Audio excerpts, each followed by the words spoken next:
Sejak tahun 1971, dolar Amerika telah kehilangan 98% kekuatannya hingga hari ini. Ini menjadi suatu topik yang menarik buat kita bersama dan membuat kita harus tersadar bahwa nilai uang akan hilang pada waktunya. Pertanyaannya adalah, benar atau tidak dolar Amerika telah kehilangan 98% kekuatannya sejak tahun 1971? Itulah yang akan kita bahas pada video kali ini.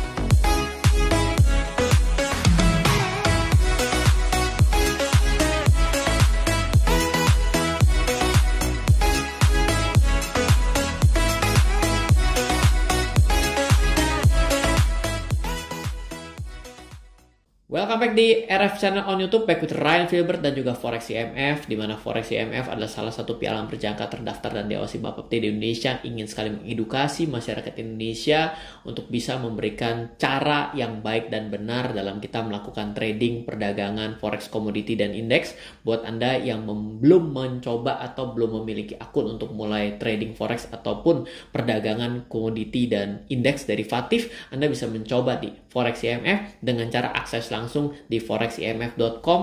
Untuk 10 pendaftar pertama akan mendapatkan e-money untuk 10 dengan edisi khusus di Idul Fitri kali ini, maka akan diberikan 10 dengan masing-masing ada top up-nya secara langsung dan tanpa ada minimum deposit di Forex IMF. Jadi bisa daftar di link di bawah, lalu untuk 10 orang yang beruntung akan segera mendapatkan promo tersebut. Nah, tema kita pada hari ini adalah mengenai dolar Amerika yang kehilangan 98%. Pertanyaannya, emangnya penting sekali buat kita? Buat Anda yang tidak tahu, maka bila Anda tidak bisa mengetahui yang namanya perdagangan dari mata uang yang ada di dunia, maka satu, Anda akan membayar lebih mahal. Yang kedua, tidak sadar bahwa sebenarnya Amerika memang dalam keadaan yang terus mengalami pelemahan, dan pada tahun 2023 ini menurut saya juga ada dalam kondisi yang cukup kritis. Apakah pada tahun ini akan kembali keluar untuk bisa memperpanjang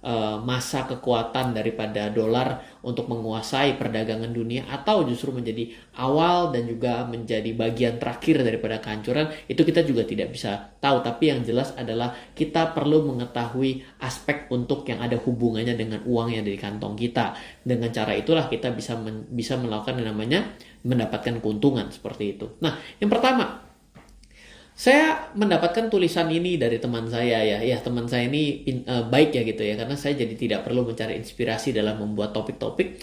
Teman saya bertanya, Ryan, setuju nggak sih bahwa dalam sejak tahun 1971 maka dolar sudah kehilangan 98% purchasing power-nya gitu ya. Nah, jadi saya akan coba mencari tahu sebenarnya sebelum tahun 1970-an sebenarnya apa yang terjadi dengan dolar Amerika, dan juga ini juga pastinya Anda juga ingin bertanya-tanya dan banyak juga yang saat ini belum tahu gitu ya, bahwa dolar itu mulai dianggap sebagai sebuah awal itu adalah sekitar tahun 1914.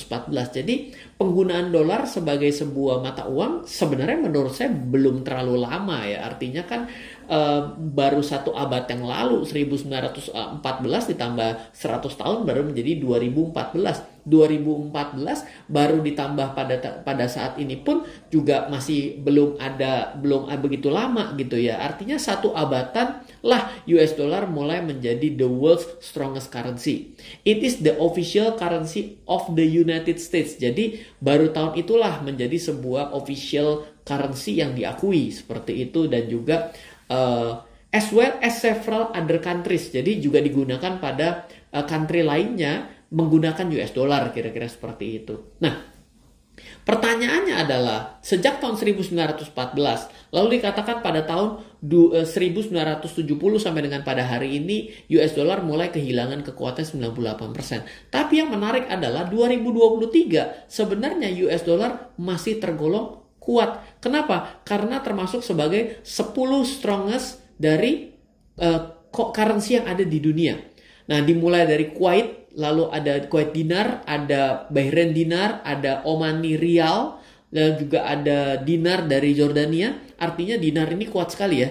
Tapi perhatikan ya, kata-kata dinar itu akan berujung dengan emas gitu ya. Artinya ternyata yang ada backup emasnya atau yang memang menggunakan emas lah yang diakui sebagai currency yang kuat. Itu juga mungkin menjadi pesan lainnya gitu ya. So buat Anda yang mungkin wah, saya kalau mau tahu nggak mau, ya udah kalau gitu kita bisa pergi ke komoditi, yaitu dengan menggunakan emas. Dan terbukti pada saat ini emas sudah mulai nyundul-nyundul, harga tertingginya berada di atas 2000 US dollar per troy ounce, bukan gitu ya.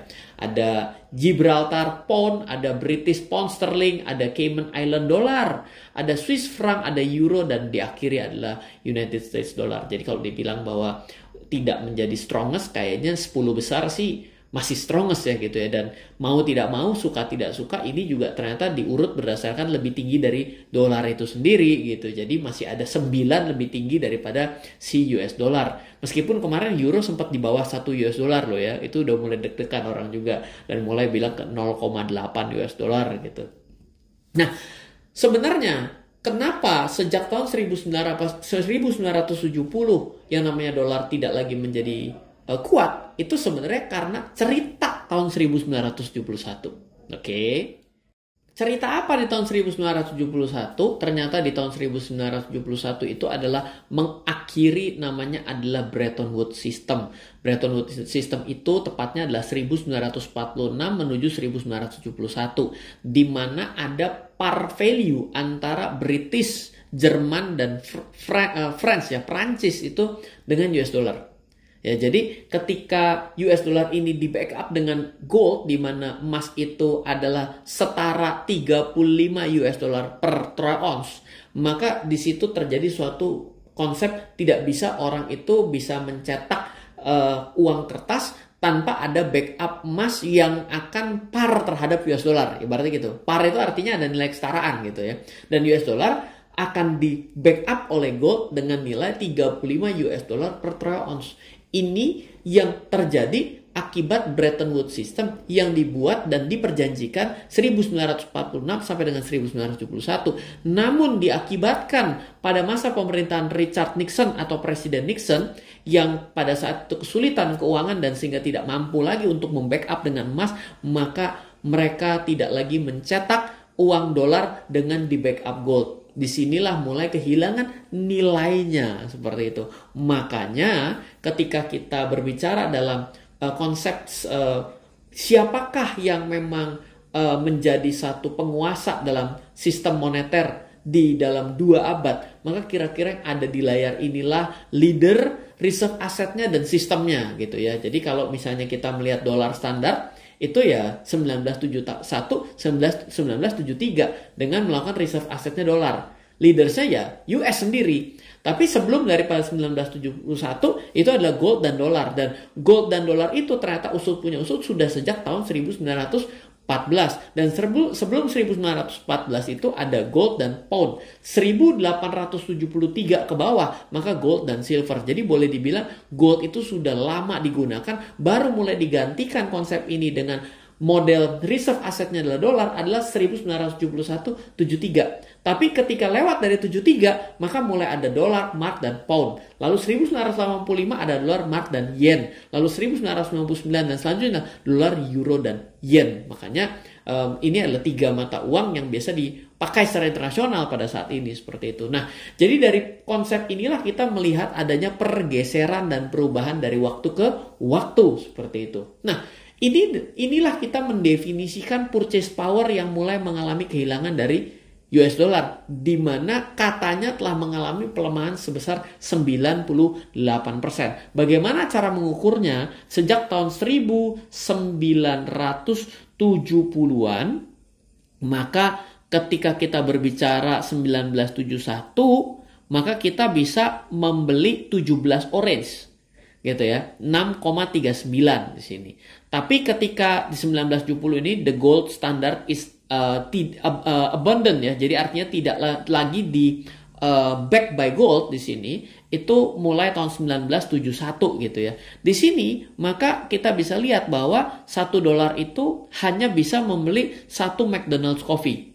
Seperti itu. Jadi kehilangan nilainya. Secara otomatis purchasing powernya semakin kecil. Disinilah orang mengatakan bahwa kritis ya. Jadi dia mengalami tingkat kekritisan dari penggunaan penukaran. Artinya di sini juga adalah inflasi itu sendiri nyata seperti itu. Sama dengan ada di Indonesia. Anda memegang yang namanya uang 100.000. Kalau 15 tahun yang lalu 100.000 mungkin pergi ke minimarket dekat dapatnya bisa 1 troli. 100.000 hari ini cuma 2 bungkus kecil saja. Mungkin nggak ada 2 bungkus, mungkin 1 bungkus kecil aja. Berarti kita juga sebenarnya kehilangan purchase power kita. Nah, sebenarnya ada juga kata kunci yang lain yang membuat kita harus sadar bahwa apakah Anda tahu ternyata kisah kebangkrutan dari Zimbabwe itu menjadi pelajaran banyak negara di tahun 2008. Zimbabwe mengalami kebangkrutan karena terlilit hutang 4,5 miliar US dollar atau pada saat itu 65,1 triliun pada saat itu. Tapi ada data yang menarik bahwa pada tahun 1973 nilai daripada Zimbabwe itu di atas daripada US dollar, yaitu 1,69. Berarti pada saat itu bila kita menggunakan Zimbabwe dolar di sana pada saat itu, berarti kita punya strongest currency lebih tinggi daripada si dolar sendiri. Tapi ternyata di tahun 2008 itu mengalami kebangkrutan. Ini menarik ya. Dan juga ada data yang menarik adalah sebelum Zimbabwe ternyata digunakan namanya Rhodesian dollar, di mana Rhodesian dollar itu di tahun 1970 sampai dengan 1980 itu adalah digantikan selanjutnya dengan Zimbabwe dollar. Jadi ternyata dalam beberapa waktu saja, mungkin sekitar 30-an tahun, 40-an tahun itu terjadi perubahan penggunaan mata uang dari negara kaya berubah menjadi miskin. Ya, dari negara yang tadinya menguasai jadi tidak menguasai, gitu. Itu menjadi sesuatu yang lazim. Jadi kita tidak perlu terlalu di sini kita perlu sadar bahwa tidak mungkin ada sesuatu yang bisa bertahan secara long lasting di sini. Kesimpulan saya, Anda dan saya tengah berada di zaman yang quote unquote menurut saya adalah saksi sejarah bahwa tengah ada perubahan kembali peta kekuatan. Peradaban dunia pun selalu bergeser. Ya, kalau dulu peradaban dunia belajar di sejarah ada Mesopotamia gitu ya. Mesopotamia, Mesir, Babylon lah, pasti kita semua sama-sama pernah belajar sejarah itu di SMA gitu. Itulah peradaban yang bergeser gitu ya. Dan abis itu lanjut lagi ke Jepang juga sempat melakukan banyak sekali ekspansi, negara-negara di Eropa, pergi sekarang di Amerika seperti itu. Ini menjadi sesuatu yang bisa saja bergeser untuk perekonomian dan juga peradaban gitu ya. Kuat menjadi lemah, lemah menjadi kuat. Nah ini yang repot adalah lemah menjadi kuat pada saat ini kita belum melihat kembali adalah yang lemah-lemah berubah menjadi kuat kembali gitu ya. Yang perlu kita lakukan adalah bersikap fleksibel, belajar hal baru. Jangan menolak perubahan karena perubahan selalu terjadi sebenarnya. Sama ada orang yang bilang, oh saya mah hanya mau investasi yang A sajalah, yang B mah nggak mungkin akan ada. Itu menjadi sesuatu yang salah dengan cara seperti itu. Kenapa? Karena ketika kita tidak mau beradaptasi, kita tidak mau terbuka, ya kita akan sangat sulit. Sama orang yang bilang, oh Pak kalau yang namanya saya mah trading mah saham aja lah. Kalau saya ngelihat forex mah, forex itu adalah judi. Lah itu akan sangat repot dengan cara menutup dengan kondisi seperti itu. Padahal pada prinsipnya adalah sebuah mata uang saja mengalami pelemahan itu butuh 40 tahun untuk terkonfirmasi baru tergeser nilai buying powernya 98% setelah 40-an tahun.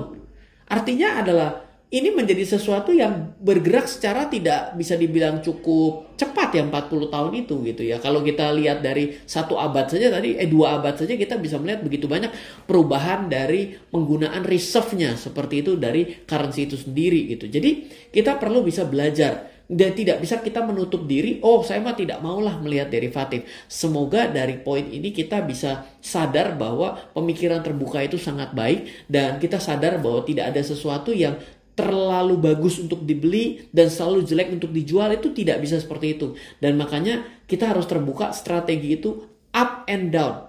Up happy, down pun happy. Sehingga kita bisa make money at any time. Saya ingat banget ketika saya tahun 2008 saya baru mengenal yang namanya transaksi satu arah, beli maka untung. Maka saya kesulitan ketika terjadi krisis, terjadi kesulitan perekonomian, terjadi ketika market turun terus-menerus, saya nggak bisa ngapa-ngapain. Kenapa? Karena market hanya mengizinkan saya untung kalau saya beli. Ketika saya jual, ya saya nggak bisa jual dulu beli belakangan. Itu namanya short. Oleh karena itulah transaksi derivatif di sini menjadi sangat menarik untuk kita bisa pelajari, kita bisa make money dalam keadaan market up and down. Mungkin kira-kira seperti itu. Oke, mungkin itu saja dari saya video kali ini. Semoga bermanfaat, memberikan wawasan buat kita mengenai perdagangan mata uang dunia, lalu juga perkembangan kenapa gold menjadi sesuatu yang berharga, mengapa silver juga menjadi sesuatu yang berharga, karena memang sudah digunakan dalam 2 abad yang lalu, dan kita melihat bahwa yang ternyata ada hubungannya dengan emas itu sendiri ternyata lebih kuat daripada US dollar. Itu juga bisa Anda bersikap bagaimana Anda berinvestasi dan Anda berdagang pada saat ini. Buat Anda yang belum memiliki akun untuk trading ataupun mulai petualangan Anda dalam melakukan transaksi derivatif, forex commodity index derivatif, Anda bisa mencoba membuka di foreximf.com. Sekarang juga dengan Anda daftar, Anda juga bisa langsung untuk berkesempatan dengan deposit, Anda bisa langsung mendapatkan e-money dengan Anda mendaftar sebagai 10 pendaftar pertama. Seperti itu. Semoga selalu bermanfaat. Dari saya Ryan Filbert, sampai ketemu Selasa besok. Dari saya, salam investasi untuk Indonesia. Forex IMF memberikan promo selama bulan April 2023. Dapatkan kartu e-money senilai Rp100.000. Buka akun di Forex IMF sekarang juga. Tidak ada syarat minimum deposit, langsung dapat, terbatas hanya 20 orang pertama mendapatkan e-money edisi lebaran khusus. Promo berlaku hanya dengan daftar dengan link khusus pada deskripsi.